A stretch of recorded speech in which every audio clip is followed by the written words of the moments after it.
You got a Toastmaster, fellow Toastmasters. It's 1972. I'm 6 years old. It's a Saturday morning. I've been watching cartoons. It's kind of cold out because it's the fall. My mom yells, "Duty! Duty, come in!" "Okay, Mom." We're in the kitchen. I climb up on this little stool. There's a big bowl of pancake batter. Start mixing the pancake batter.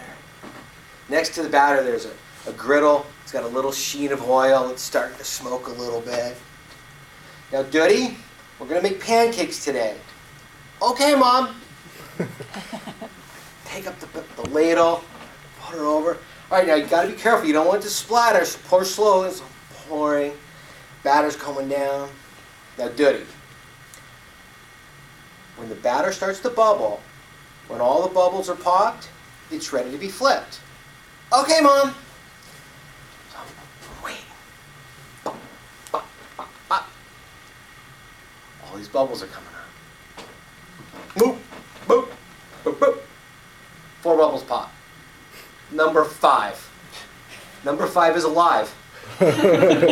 Number 5 is not dying. Pancake's starting to burn. "Duty, what are you doing? You gotta flip the batter." "What, Mom? The bubble hasn't popped." "Okay, David, it's okay."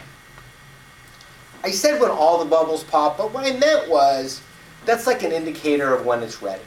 When most of them are popped. So you gotta check in. "It's okay, Mom." "It's okay, Duty." Ladies and gentlemen, the lesson I learned that day from my mother was this. With the first pancake, you're always going to throw it out because it's going to get burned. It's going to be underdone. Batter's going to be too thick. Batter's going to be too thin. Griddle's not going to be ready. Don't worry about it. Let the first one get thrown out. And the principle from that is what I want to teach you today. Because if you take that principle and you apply that to everything in your life, no matter what you're trying to do, you take that first one and you throw it away, then you're ready to get to the second one. But if you take that first one and you go into it with the expectation that you're not going to be keeping it, you don't have that, it's got to be perfect. You don't have that little bit of, I just can't quite get ready to get going because it's got to be right and I don't have the right everything. No, you know it's not going to be good. So just start. In 1998, I was admitted to the California bar. Here I am, proud lawyer. I'm a lawyer. I got to market myself.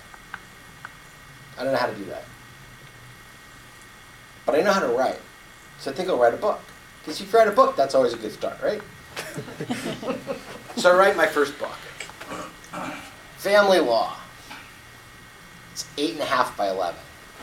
I wrote it in Microsoft Word. I used graphics from Microsoft Word. Little pixelated cartoon character. You remember them. Yeah. They're ugly as sin, aren't they? Yes. So was that book. It was horrible. It's one of the ugliest things I've ever made. But it was also my first one. 5 books later, I have photos on the cover. I have an interior that's professionally designed. I have barcodes. I have coding. I have marketing.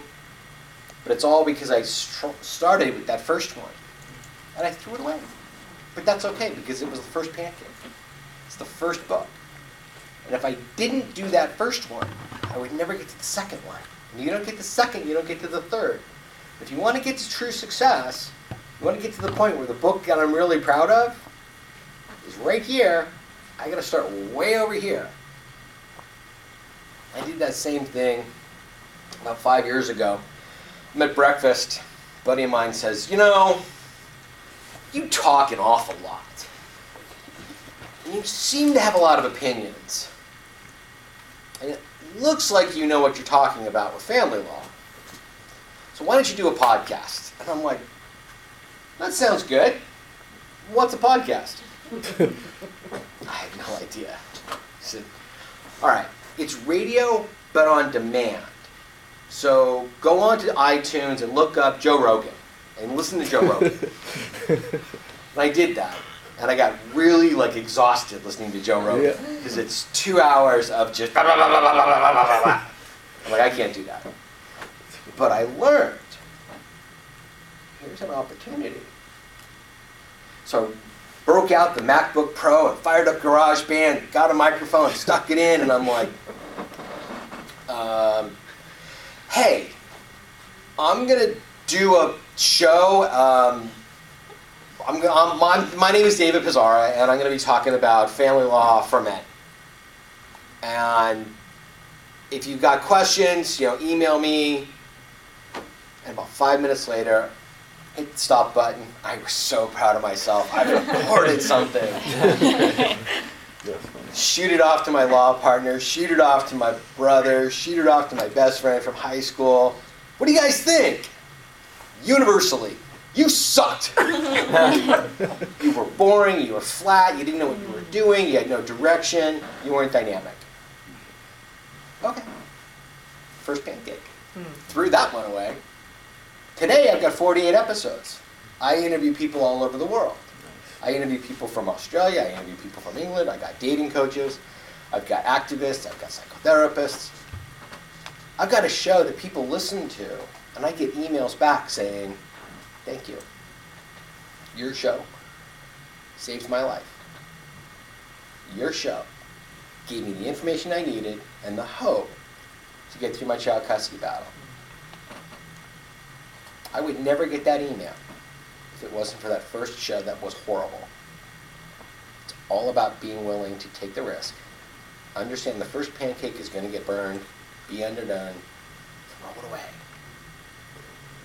That's the lesson of the first pancake rule. Madam Toastmaster.